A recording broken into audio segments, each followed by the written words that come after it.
Okay, let's go.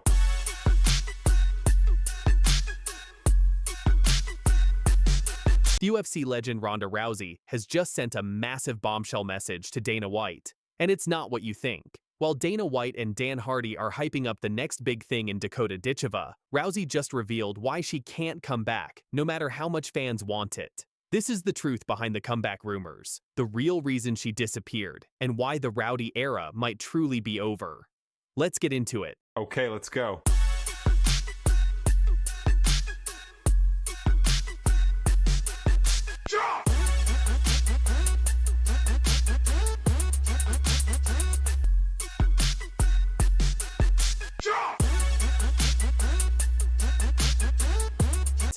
So here's the bombshell that nobody saw coming. In a recent interview, Ronda Rousey opened up about why she stopped fighting, and it's heartbreaking. Listen to what she said. "I felt like I had to come back for another fight because I felt like I owed it to the fans, right? And everyone that had believed in me. Maybe I needed to give them an example of overcoming adversity, but it got to the point where the next fight, the first time I got touched, I was out on my feet." Because, well, first I felt like I had to come back for another fight because I felt like I owed it to the fans, right? And everyone that had believed in me. Maybe I needed to give them an example of overcoming adversity. But it was to the point where the next fight, the first time I got touched, I was out on my feet. Let that sink in.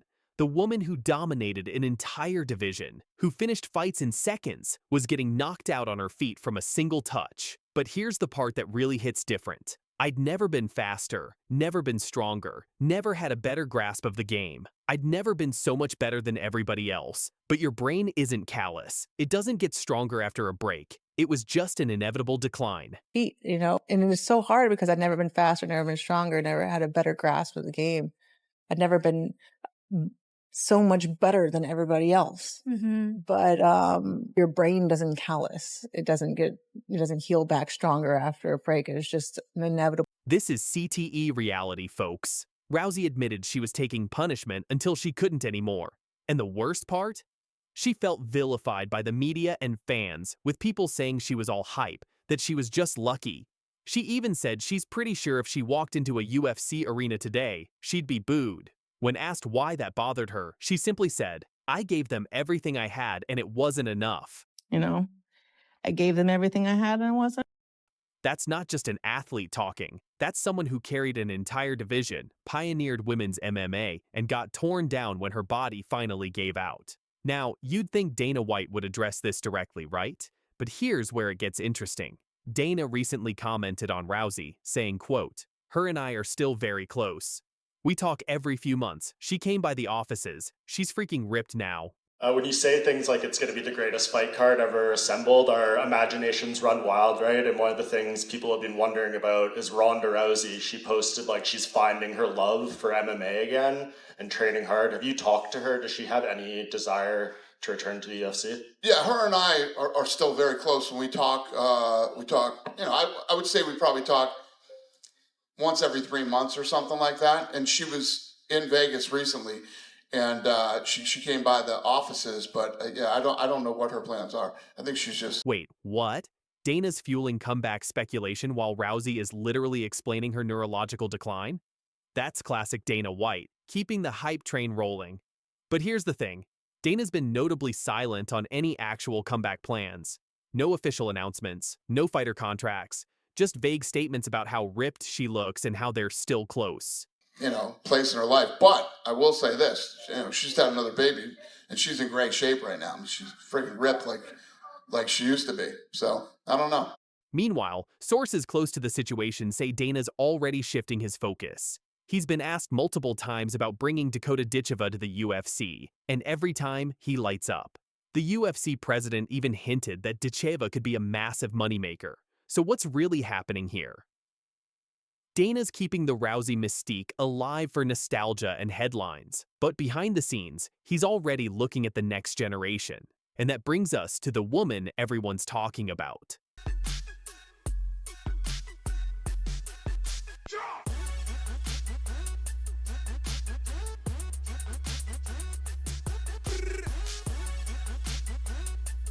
Dakota Ditcheva. If you don't know that name yet, you will soon. This 26-year-old British sensation is 15-0 with a 90% finish rate. Let me repeat that, 90% finish rate, 12 knockouts, 1 submission. She just won the PFL Women's Flyweight World Championship and walked away with $1 million.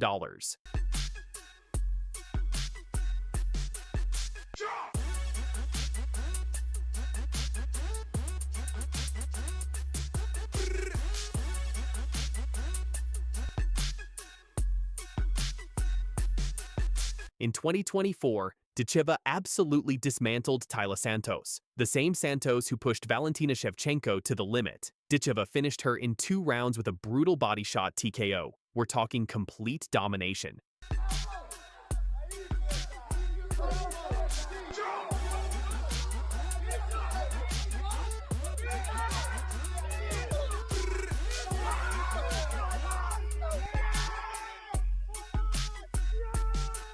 And her confidence? Listen to this. I look at the UFC and think I definitely enter the top 15, maybe even top 10 straight away. I genuinely am at that stage. Yeah, I could beat a lot of them. I started training in MMA again. Started enjoying it, again. And they're like, "Well, you look so good." I'm like, "Well, because I'm the greatest ever." Of course, this is what happens when I train. That's Rousey-level confidence, but with a skill set built for 2025. She's got the striking that Rousey never developed, the takedown defense that Rousey struggled with against Holly Holm, and the well-rounded game that modern MMA demands. Now let's talk about the elephant in the room. Can Rousey even compete in today's MMA? Here's the brutal truth. Her last fight was a 48-second knockout loss to Amanda Nunes at UFC 207. She looked completely outmatched on the feet. After that fight, she said, "I remember my last fight walking away thinking God hates me. I had nothing left in me." And Rousey herself later reflected on that moment, saying, "I remember my last fight walking away thinking God hates me. I had nothing left in me." Rousey admitted she's been vilified by MMA media, that fans turned on her, calling her hype and saying she was just lucky. She hasn't attended a UFC event since because she fears getting booed. But here's what people forget. While Rousey was building the sport, carrying it on her shoulders, literally making it possible for fighters like Ditcheva to exist, the competition was training specifically to beat her. As Hardy pointed out, it was impossible for Rousey to keep growing as a fighter when she was simultaneously being the pioneer, the champion, and the face of women's MMA.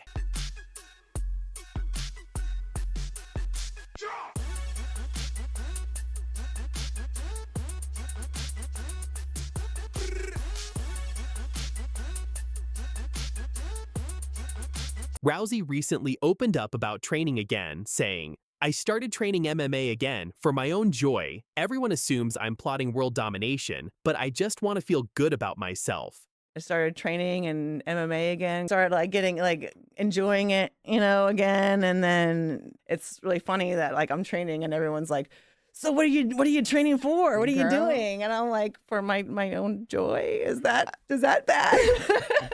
They see you training, but they automatically think you want to come back. They're like, "Well, you look so good." I'm like, "Well, because I'm the greatest ever." Of course, this is what happens when I train. I look great. Sorry, I don't have to have a plan for world domination in mind, but. Mike Tyson coming back and being the biggest fight of last year, it just kind of proves that I don't think anyone's ever really done.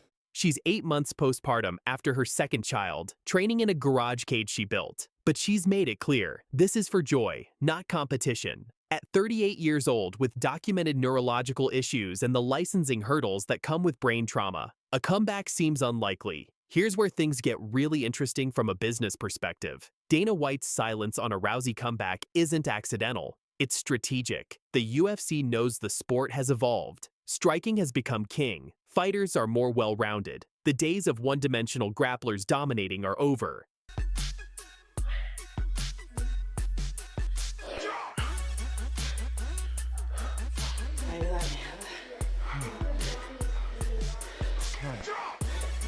You're gonna die on this sword right here. Okay. Okay.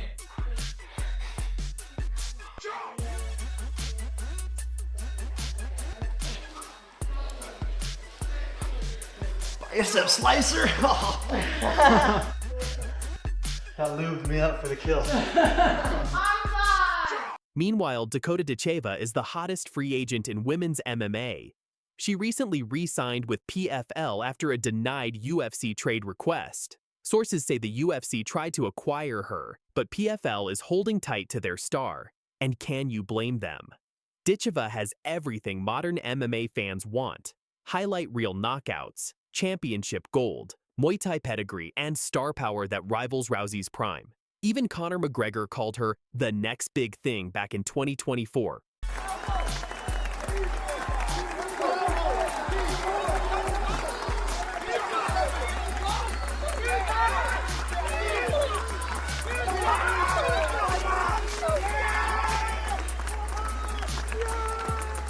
Levi Stemann drops a massive bombshell message to Dakota Ditcheva that's sending shockwaves through the MMA community. The British fighter didn't hold back when she revealed her game plan and thoughts about their controversial bout. But here's where it gets interesting. Dakota's response was absolutely brutal. And wait until you hear what she posted on Twitter that has everyone talking.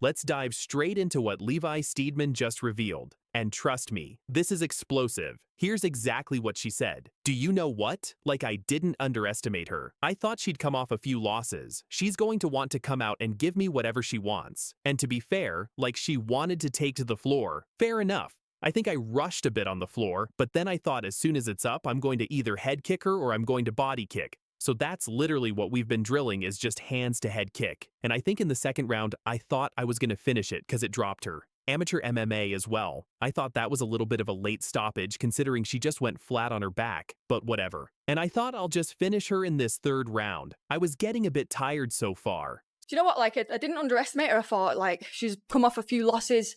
She's going to want to come out and give me whatever she wanted. And to be fair, like, she wanted to take it to the floor.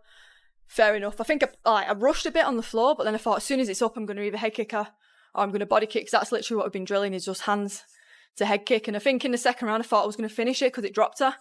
Amateur MMA as well, I thought that was a little bit of a late stoppage considering she just went flat on her back, but whatever. And I thought I'll just finish her in this third round. I was getting a bit tired so far. So there you have it, folks. Levi essentially admitted she underestimated how tough Dakota would be in that cage. She thought she could finish her, but the fight told a completely different story. Let's rewind to May 25th, 2019. Almighty Fighting Championship 12 in Liverpool, England. Two rising stars in British MMA were about to collide, and the pre-fight trash talk had everyone buzzing. Thai boxing in the country. And we've got one of the best up-and-coming MMA fighters in the country as well. Stemann. Brilliant knee. That's where that Thai background comes in. Yeah, straight through the middle. These two are two of that, like you say, the high prospects in the United Kingdom at the moment. Both of them are very good prospects. Another big knee straight down the centre there. Levi can't be taking many more of these. Yeah, Levi needs to get this to the ground, as we said from the start here. She does need to get this to the ground. We've got a very good Thai boxer in front of us. Yeah, Levi Stemann is an all-round fighter, don't get me wrong, coming out of SPG Manchester, but if she's got any advantage in this fight, she's going to have... Before they stepped into that cage, Levi Stemann had been calling Dakota overrated and inexperienced in interviews. The disrespect was real, and Dakota heard every word. From the opening bell, Dakota Ditcheva came to make a statement. She controlled the center of the cage with her Thai boxing background, landing devastating knees and crisp combinations that had Levi on the defensive immediately.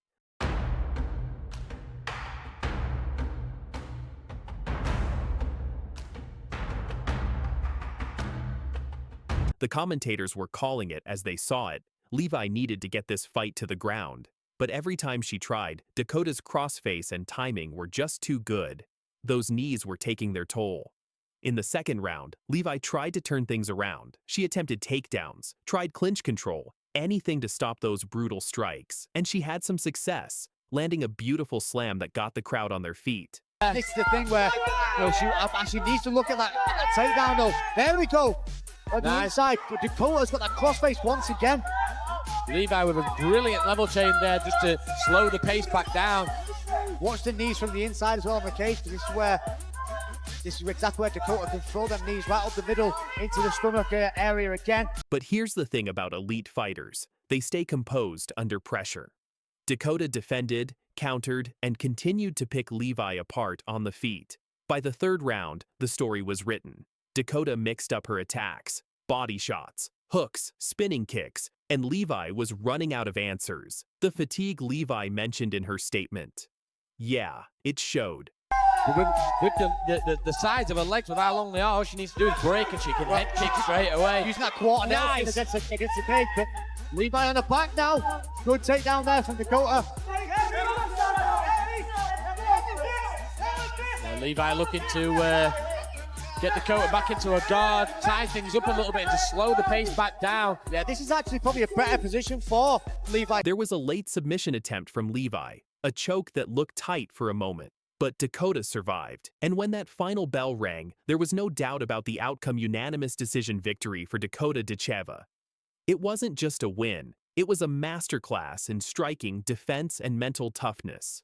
Now, you'd think after Levi's bombshell statement, Dakota would fire back with some heated words, right? Well, she did something even more savage. Striker with long limbs like Ditcheva. She's using that high guard there. I thought she made it to a rubber guard. We're to the last 10 seconds of this round. Dakota's got a big crowd with her tonight. Obviously one of the Aspire fighters tonight.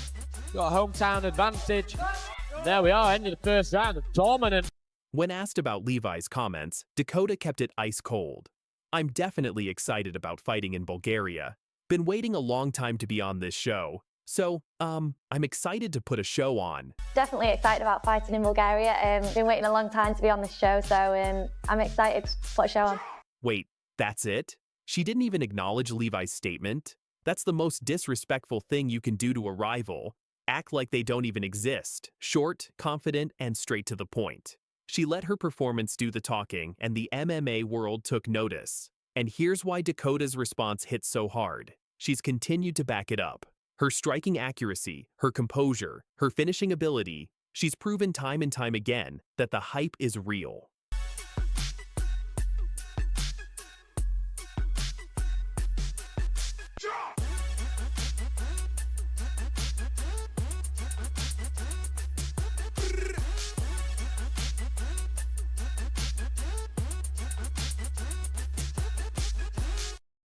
So where do these two warriors stand today? Levi Stemann showed heart and toughness in that fight, and there's no shame in losing to a fighter of Dakota's caliber. She's continued to compete and grow as a mixed martial artist, and statements like the one she just dropped show she's still got that competitive fire.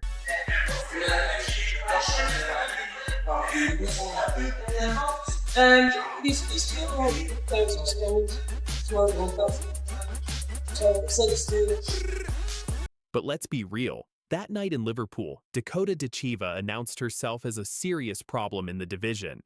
Dakota has since become one of the most talked about strikers in women's MMA. Her Muay Thai background, combined with improving grappling defense, makes her a nightmare matchup for anyone.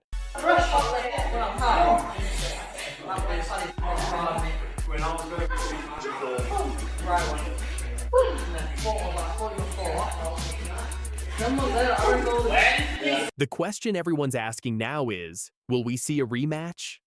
After Levi's recent comments, you know she wants another shot. But will Dakota even entertain the idea, or has she moved on to bigger challenges? This rivalry gave us everything. Pre-fight trash talk, a competitive battle in the cage, and now post-fight revelations that are reigniting the conversation. Young girls too, but with extensive experience in their fields of martial arts. A knee there from Levi, slugged it off to Dakota. Again, using them knees down the middle. Oh, big, ooh! That's deep from that pick, wow. Up against the cage now, looking for that potential ankle pick if she can drop down and look. Levi Stemann admitted her strategy and where things went wrong. Dakota Ditcheva responded with champion-level composure and let her record do the talking. Here's what we learned. Confidence is good, but backing it up is what separates the great from the good. Both of these fighters showed warrior spirit, but on that night, Dakota's skill set was just too much. Beautiful from Dakota, beautiful. It's going to be unbelievable. Vicious knees and elbows, resounding kicks, and a pile of lifeless bodies behind her. Dakota Ditcheva is by far the most promising prospect in women's MMA today. Don't let her gentle, feminine look fool you. Come on in. On the fence. Oh! We're ready. So long and rangy. Oh! Put away. Oh! Yeah. With 13 finishes out of 14 wins, no defeats, and a jaw-dropping 93% finishing rate, this 26-year-old British Bulgarian is the kind of fighter who does not like taking prisoners. But every legend has a beginning. Today, we're taking you back to where it all started. April 10th, 2021, Cage Steel 25 in Sheffield, England. Two fighters, both with 0-0 records. Both were hungry for their first victory, but only one would leave the cage that night as a winner. This is the story of Dakota Ditcheva versus Jenny Line. They both look excited to fight. They do. They've got to, Dakota's got a cheeky little smile on her face there. Look. Impressed now after that. Before we dive into the carnage, let's talk about who these fighters were on that fateful night. Dakota Ditcheva stepped into the cage with 0 professional MMA fights, but she was far from inexperienced. The Manchester native had been forged for combat in the Muay Thai ring, her striking already razor-sharp and her killer instinct fully developed.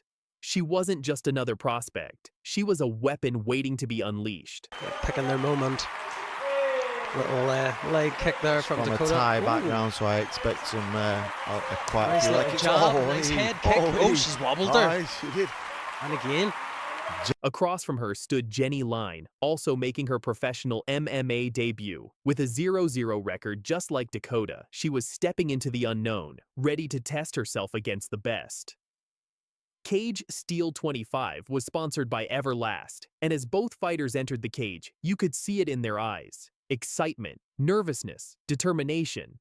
Dakota had a cheeky little smile on her face. The press was buzzing after the earlier ladies' fights, bigging them up. This was their moment, but only one of them would seize it. Ding ding, let's go! Coach is just looking for those shots. Jenny looks like she's blinking quite a fair bit. I'm not sure if she got clipped in the eye. Just stuck with, switched again, just as I was going to say, she looks like she's sticking with the stance. She looks very comfortable. Switches back. Job. From the opening bell, Dakota was switching stances like a veteran, bouncing around, feeling out her opponent. Jenny Line looked cautious, and rightfully so. Dakota threw a leg kick. You could hear it echo through the arena. The Thai background was evident, and the commentators knew what was coming. Then it happened. Dakota landed a clean shot, and Jenny wobbled. Her legs buckled for a moment, but to her credit, she didn't go down. She went straight back at Dakota, refusing to give up. But Dakota was just picking her shots, patient, calculated, like a surgeon with a scalpel. That sounded sweet from here. Oh, what an elbow. And the Thai background now, and the elbow's going in here. Oh, I think Jenny's about. Wow. She's in a bit of bother. She was done, but she did great to get back there. I can see a knee. Oh, you heard that. Jenny trying to cut, and again, cut off. She's gone down. Dakota drags her to the floor. Jenny started blinking quite a bit. Maybe she got clipped in the eye. Dakota kept switching stances, keeping her guessing. Then another leg kick landed. Oh, you heard that one. It sounded sweet, vicious, the kind of kick that makes you wince from the couch. The gap in skills was becoming evident. Dakota peppered her with kicks and punches, probing her defenses, breaking her down piece by piece. Then came the assault. Jenny's managed to grab half guard. You can see with technical ability here on the floor. I think she's cut her nose, look, Jenny. Yeah. And she's trapped in Dakota's corner. It's not where you want to be. Dakota dragged Jenny to the floor after a scramble. Jenny managed to grab half guard, showing some technical ability, but she was trapped in Dakota's corner, and that's not where you want to be, not against someone with Dakota's ground game and killer instinct. 3 minutes and 15 seconds left to ride this out, but Jenny wouldn't make it that long. Dakota started throwing elbows, nasty, cutting elbows from the top. The Thai background was showing again. She was winding up, and you could feel the end was near. She loves them elbows, Dakota. Yeah, like I say, the Thai background, she'll be used to throwing elbows. She wound up with that. I thought she was going to throw an elbow. I did. Spinning elbow. Oh, wow. Oh, knee. She's dropped. It's a masterclass. An absolute. Then, A spinning elbow. The crowd gasped, but Dakota wasn't done. Oh, a knee. Dakota was putting on an absolute masterclass. The referee had seen enough. After 2 minutes and 4 seconds of round number 1, he brought a halt to the contest. Your referee has brought a halt to the contest with your winner. In the red corner, Dakota Ditcheva!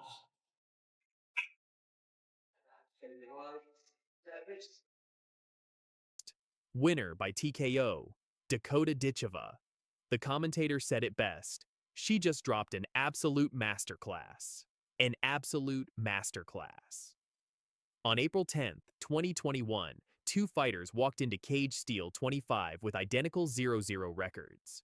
Dakota Ditcheva walked out 1-0, having scored a devastating first-round finish in just 124 seconds. She had announced her arrival to the MMA world in the most violent way possible. Oh, big body shots, and that's her, Jenny Line. He tries to get on the leg. These are big shots coming in from Darcy. It's over. Right?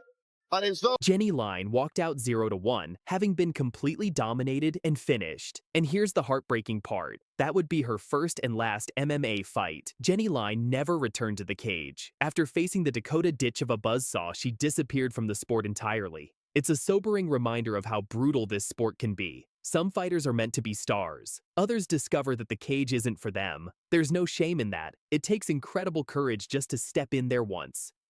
But for Dakota, this was just the beginning of something special. That debut performance wasn't a fluke. Dakota Ditcheva went on to become one of the most feared fighters in women's MMA. She racked up finish after finish, maintaining her perfect record and that terrifying 93% finishing rate. In 2023, she earned $100,000 for becoming PFL's European flyweight champion. In 2024, she pocketed $1 million after establishing herself as arguably the best 125-pound fighter in the sport. When asked what she'd do with her first million, Dakota didn't hesitate. "My family can have whatever they want. That money is theirs."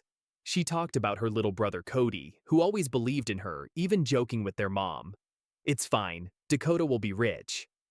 Dakota promised to buy him a car since his is about to break down. She remembered when times were tough, and Cody sent her new wrestling shoes when she couldn't afford them. Now, she could finally pay him back tenfold. But it all started here, at Cage Steel 25, against Jenny Line. With a spinning elbow and a knee that announced to the world, Dakota Ditcheva has arrived. 2 fighters, both 0-0. Both are chasing their dreams. One became a champion, a millionaire, and one of the most dominant forces in women's MMA history. The other fought once and walked away forever. That's the reality of this sport. Not everyone can be Dakota Ditcheva. But on April 10th, 2021, Jenny Line played her part in launching a star. She stepped into the cage with no fear, and even though she fell short, she gave Dakota the platform to show the world what she was capable of. Dakota Ditcheva is now 14-0 with 13 finishes. A perfect record built on that foundation, that first fight, that first finish, that first victim who never returned. This is the story of where legends begin. This is Dakota Ditcheva versus Jenny Line. Thanks for watching. Don't forget to like, subscribe, and hit that notification bell. We'll see you in the next one. Your nickname is the Zombie. Squeeze. Can Daniel Kelly get the squeeze? She's got it. It's sunk in. It looks like it's not under the chin, Rich. This is a face crack. This is just a face crack. About 12, 13 years ago, I was getting bullied a lot. So my dad at the time, we were searching for schools. Like at first it was like karate, like we went to Tiger Showman's. Right. Didn't really like it. And then a few years later, I ended up going to like a jiu-jitsu school. So I wanted to learn how to strike. And my coach at the time just kind of put me in a jiu-jitsu class. Danielle Kelly, nicknamed the Beauty Beast, and why she could be the biggest threat to the undefeated Dakota Ditcheva. Right in the back. She's got locked in on marching over to the canvas they go. Danielle Kelly in the white trunks. Martinova's tough. She's trying to get out. Martinova taps. With her world-class grappling skills and an incredible professional record, could this cute-faced killer be the one to challenge the PFL champion? Stay tuned because this is going to be insane. Let's start with who Danielle Kelly really is. Born December 4th, 1995 in Philadelphia, this Brazilian jiu-jitsu black belt has been making waves in the grappling world since she was just 11 years old. Standing at 5 feet 4 inches and competing at 114 pounds, Kelly might look like she stepped off a magazine cover, but don't let that fool you. She's an absolute beast on the mats. I knew, right? As Kelly tries to step in there and attack a leg, she goes in for a heel hook. Heel hook attempt for Danielle Kelly. Catch. A catch has been called by Herb Dean. Oh, that's points on the board for Bastos. Kelly made history in 2023 when she became the inaugural one women's atomweight submission grappling world champion, defeating her rival Jessica Kahn in an epic battle. This wasn't just any win, it was a statement to the entire combat sports world that women's grappling had arrived at the highest level.